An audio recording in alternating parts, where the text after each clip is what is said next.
Welcome, everyone. Ready for another deep dive? Today, we're going to tackle some pretty dense material. We're exploring the world of esoteric science, specifically as presented by Rudolf Steiner. A fascinating area, to say the least. Absolutely. And we've got some prime sources to work with, primarily Steiner's own books, an outline of esoteric science, of course, Yeah. also theosophy, and how to know higher worlds. Quite the collection. We even tossed in the dark abyss of freedom just to add an extra layer of intrigue. Always good to shake things up a bit. So our mission, should we choose to accept it, is unpack Steiner's view of the spiritual world. Not just what he believed, but how he thought we could access higher knowledge. Sounds like a plan. One thing that really struck me right off the bat was his idea that just presenting imaginations from the spiritual world isn't enough. He compares it to, like, trying to describe a dream. If you weren't there, it's just words. Right. The experience itself is lost in translation. Exactly. He says we need a way to translate these experiences into a language our everyday minds can actually grasp. What are your thoughts on that? Well, it's a crucial point, for sure. It highlights Steiner's commitment to linking those spiritual experiences with clear, logical thinking. Even when you're exploring the, let's say, super sensible, you still need solid reasoning and self-awareness. So it's not about blind faith. Not at all. Steiner talks about developing what he calls spiritual sense organs, almost like scientific instruments, but for perceiving these higher realms. Fascinating. So we're not just throwing our critical thinking out the window when we delve into spirituality. Instead, we're actually refining it, developing new tools to process a different kind of data. Exactly, which leads us nicely to Steiner's model of the human being. He doesn't stop at just body and soul. He outlines multiple layers. Oh, this is where it gets complex, right? Right. You've got your physical body, etheric body, astral body. Then there's the sentient soul, mind soul, consciousness soul. And at the core of it all, the I. Okay, I'm already feeling a little overwhelmed. It's like leveling up a video game character with all these different stats. It's a lot to take in, for sure. It makes you wonder, what happens when we level up, so to speak? What did Steiner say about the I in all of this? To Steiner, the I is the most individual aspect of who we are. It's the only name we use just for ourselves. No one else can call me I. That's a good point. I never thought of it that way. The self-awareness, he argues, is the starting point of any spiritual journey. It's through the I that we experience the world, that we make choices, shape our destiny. Which brings us to Steiner's idea of karma. He doesn't see it as just a, punishment reward system, but more like a cosmic web of cause and effect. Our actions in past lives impacting our present, and our choices now weaving the fabric of our future, maybe even across multiple lifetimes. Precisely. It's about personal responsibility. We're constantly creating our future selves, both in this life and beyond. Wow, that's a pretty powerful concept. Makes you think twice about every choice you make. So if we're carrying this karmic baggage across lifetimes, what happens in between? Steiner has some intriguing things to say about sleep and death. He doesn't view them as endings, but transitions. Sleep, for Steiner, is when the physical body rests. And the etheric body, that life force animating us, is partially withdrawn. It's like a chance for it to refresh and revitalize. Ah, hitting the refresh button. Okay, makes sense. But death, that seems more permanent. Well, Steiner would say it's more of a shift in perspective. Death is experiencing the world through our astral body, the seat of our emotions, desires. We review our past life with total clarity, encounter spiritual beings. It's a time of processing everything we've experienced. Almost like a life review to integrate those lessons learned. Yes, exactly. Though Steiner also talks about a purifying fire after death, where our earthly desires transform into, well, demonic beings we have to confront. It's a bit intense. Whoa, okay. So death isn't exactly a walk in the park, but it makes sense if we're meant to learn and evolve from those experiences. Where do we go from there? From there, Steiner describes transitioning to the land of spirits, a realm where we perceive the spiritual forces that shaped our physical bodies, a place of deep insight into the meaning and purpose of our earthly lives. Like seeing the blueprint of our existence, how the physical and spiritual realms interact. This is getting pretty deep, but I'm definitely hooked. So far, we've focused on the human being level of Steiner's esoteric science. Right, the microcosm. But I know you've got some notes on his cosmic evolution ideas, the whole history of the universe, the macrocosm. I'm ready to expand my mind even further. Are you? Well, buckle up, because Steiner's cosmology is mind-bogglingly vast. Let's start with his Saturn, Sun, and Moon phases. And these aren't about the celestial bodies themselves, but stages of development in the evolution of everything. Cosmic epochs, each representing a different level of, like, spiritual and physical development. Precisely. And humanity itself has evolved through these stages over eons. Imagine the Saturn phase, a universe consisting mostly of warmth. No physical matter as we know it, just the groundwork for physical existence, the first stirrings of what would become our bodies. A universe of pure warmth, no stars, planets, just potential. That's wild. It is abstract, but it points to the idea that the physical world emerges from a spiritual foundation, then comes the sun phase. Light and air appear, along with the beginnings of the etheric body, the life force. Things are taking shape, but it's still a very primal existence. A cosmic dawn, light breaking through the darkness. What about our emotions, thoughts? Did those exist back then? In a very rudimentary way, yes. The moon phase is when the astral body develops, bringing with it feelings, instincts, a kind of dreamlike consciousness, a hazy premonition of things to come. So the universe itself is evolving through these stages, from warmth to light to a world of images and emotions. It really puts things in perspective. Where do we fit into all of this? We're in the earth phase, the stage where physical matter solidifies, individual karma comes into play, and we develop self-awareness, freedom. It's a turning point. Each phase building upon the last, adding complexity, new challenges. What makes the earth phase so crucial? For Steiner, the earth phase is a unique opportunity. We can reconnect with our spiritual origins while embracing modern understanding. It's a time of immense potential. A time for growth and transformation. That's a hopeful thought, considering all the challenges we face today. It makes me wonder what Steiner envisioned for the future. Did he have anything to say about where we're headed? He did. He talked about future phases, Jupiter, Venus, and even Vulcan, representing further stages of spiritual development, eventually reaching a state of pure spirituality beyond what we can currently imagine. Wow. That's a lot to process. Steiner's cosmology provides this grand overview of our place in the universe, but also this call for individual responsibility. It's both humbling and empowering. It is, and it raises profound questions about the choices we make, the future we're creating, both personally and collectively. I agree. This is definitely a lot to absorb. Let's take a moment to digest all of this before we dive into those bigger questions about our current era and the path forward. Exposing the secrets of the mystic arts, this is going to blow your mind. Welcome to the Mystic's Manual. Whether you're curious about Raja Yoga, the mysteries of Tantra, or the deep wisdom of Neoplatonism, this manual is your gateway. Dive into the world of ritual oils, crystals, and the fascinating divide between high and low magic. Got a thirst for knowledge? SenseWorldCafe.com offers a free library packed with source material to elevate your mystical journey. Picture yourself mastering the tarot, understanding the Kabbalah, or even exploring the realms of alchemy. But there's more. From Kundalini activation syndrome to the spiritual applications of mushrooms, the Mystic's Manual has got you covered. Ready to attain unity with the divine? This guide is your stepping stone. So, if you're ready to uncover the hidden layers of reality and awaken your inner magician, the Mystic's Manual is your key. Check it out at SenseWorldCafe.com. Your mystical journey starts now. Okay, we're back. And I'm still kind of reeling from Steiner's vision of cosmic evolution. It's incredible how he connects those vast timescales with our individual journeys. But let's zoom in on our current era, this Earth phase. What did Steiner have to say about the challenges and opportunities we face right now? Well, Steiner saw our current epoch, this fifth post-Atlantean period, as a pivotal point, a time of huge intellectual advancement, sure, but also a time when we've become, well, disconnected from our spiritual core. Like we've built this amazing spaceship, but forgotten where we're going or why we even launched in the first place. A perfect analogy. Steiner really believed that reconnecting with our spiritual essence is like key to navigating these complexities, to shaping a future aligned with our highest potential. And he stressed the importance of developing what he called spiritual perception. So not abandoning our intellectual achievements, but integrating them with a deeper understanding of ourselves, the universe. Almost like adding those spiritual sense organs to our modern toolkit. Exactly. Cultivating a more holistic view of reality, one that recognizes the interconnectedness of the physical and spiritual.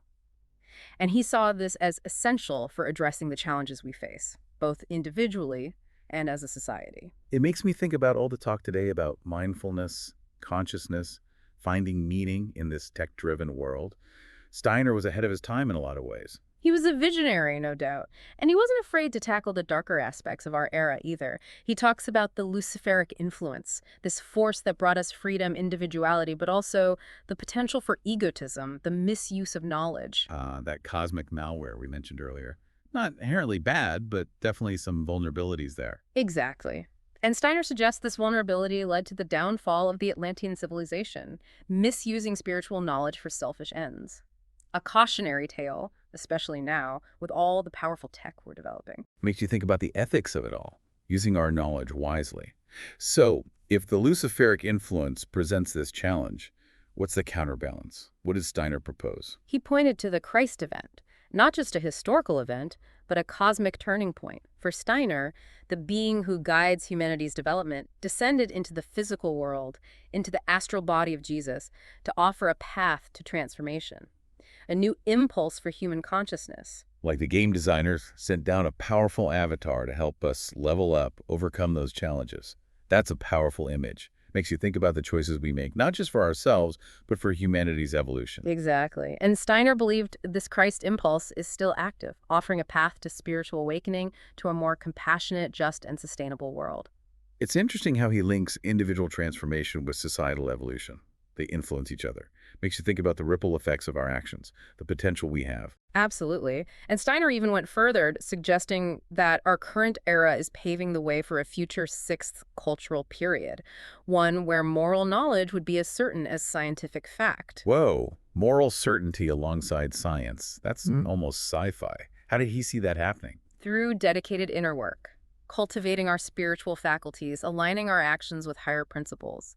He believed we could create a future where moral truths are self-evident, like the physical world around us. Like a collective leveling up of consciousness, where those truths become accessible to everyone. Yes. And this collective awakening, he thought, would lead to a transformation of society, a shift towards a more harmonious and fulfilling way of life. It's a hopeful vision, and it resonates with the growing interest in mindfulness, personal growth we see today.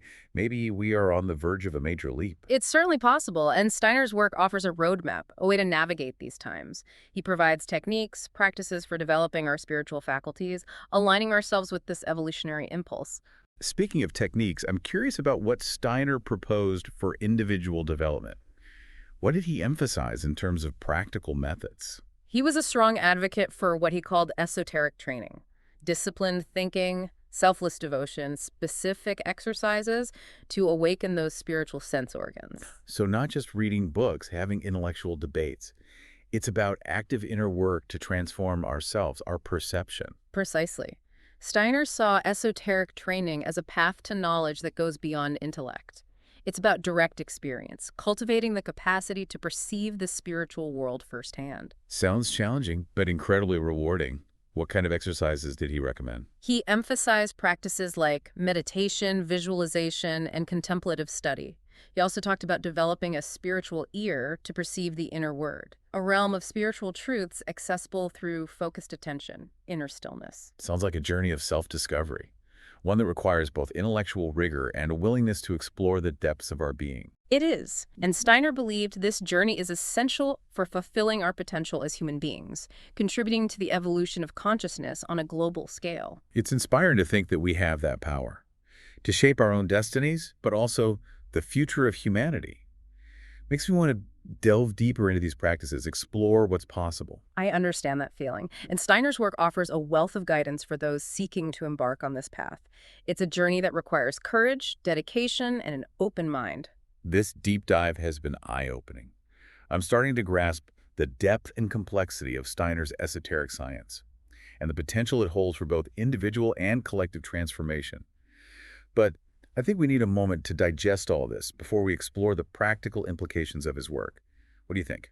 I agree. This is a lot to take in. Let's pause for a moment to reflect, and then we can delve into those practical aspects. Imagine a world where innovation meets currency. Welcome to the Emperor Elon coin.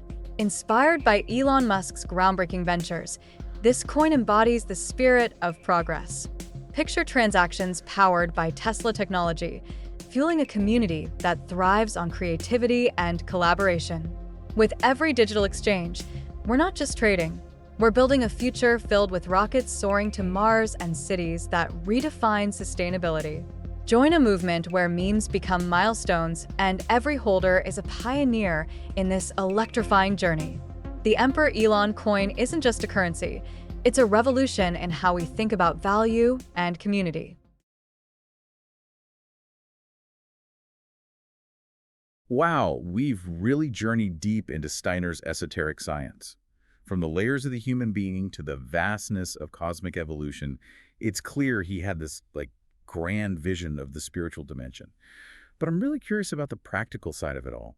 How can we actually integrate these insights into our everyday lives? How do we embark on that path of self-transformation? That's the key question.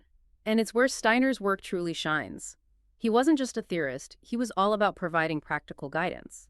He saw esoteric training as active, engaging with your inner world, a path that demands discipline but also a sense of adventure.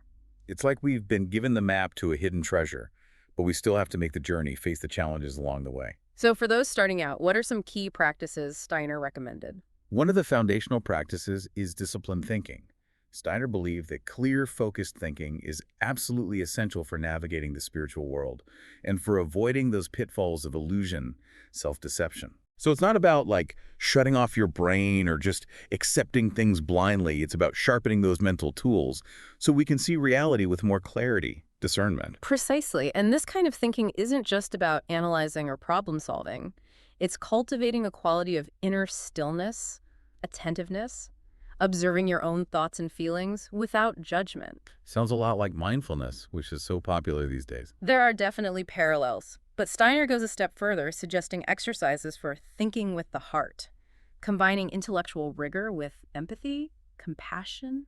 Thinking with the heart. I love that. It suggests our hearts and minds aren't separate, but interconnected, working together to illuminate our understanding. Exactly. This holistic thinking, Steiner believed, is how we access those higher truths.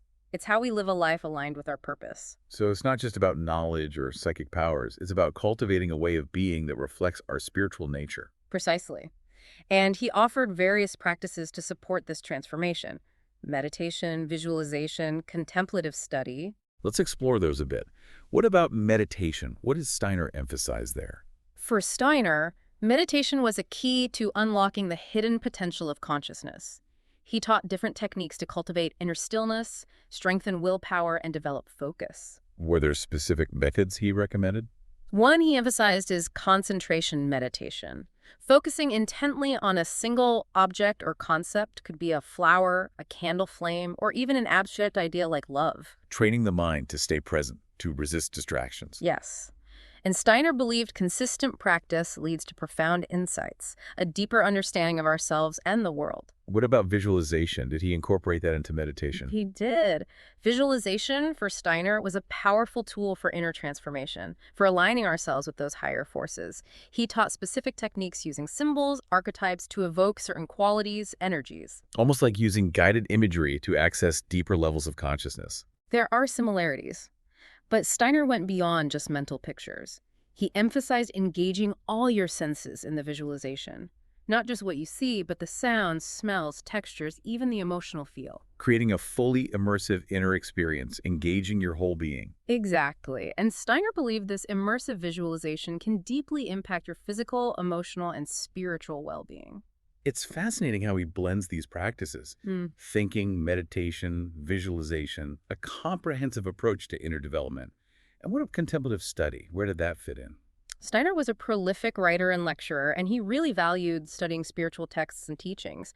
But not just intellectually. He believed true understanding comes from engaging on multiple levels, intellectually, emotionally, intuitively. So, not just absorbing information, but letting those teachings really sink in, transform you from within. Precisely. He encouraged students to approach those texts with open inquiry, to question, contemplate, meditate on those teachings. It's a very active approach to learning, requiring rigor, but also a willingness to surrender to the power of those teachings. It is, and Steiner saw it as essential for developing spiritual discernment, for navigating the complexities of the path. This has been an incredibly illuminating deep dive. It's clear that Steiner offered a rich, nuanced path for those seeking to develop their spiritual potential, one that requires discipline, but also a sense of wonder. It does, and what's remarkable about Steiner's work is his ability to bridge the gap between the esoteric and the everyday. He showed us how to integrate these practices into our lives, making our experiences richer, more meaningful, more fulfilling. It's a powerful message, and one that resonates deeply with us today. As we navigate the 21st century, Steiner's teachings offer this timeless wisdom, a guide towards a more conscious and compassionate way of being. Absolutely. And the journey begins with that first step, a willingness to explore, to embrace the transformative power of spiritual practice. Thank you for joining us on this deep dive into the world of Rudolf Steiner's esoteric science. We hope it sparked your curiosity and maybe even inspired you to embark on your own journey of self-discovery. Until next time, may your path be filled with light and wisdom.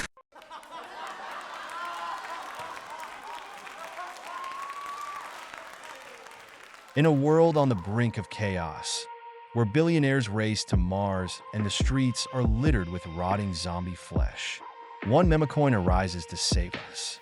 A beacon of hope, a ticket to salvation, the best way to secure your place on the escape pods to a life of slavery on Moonbase Slave Zone. Dollar Come Rocket, shilled by Elon and still holding half its value. One coin could mean everything. Buy Dollar Come Rocket today for an unavoidable future.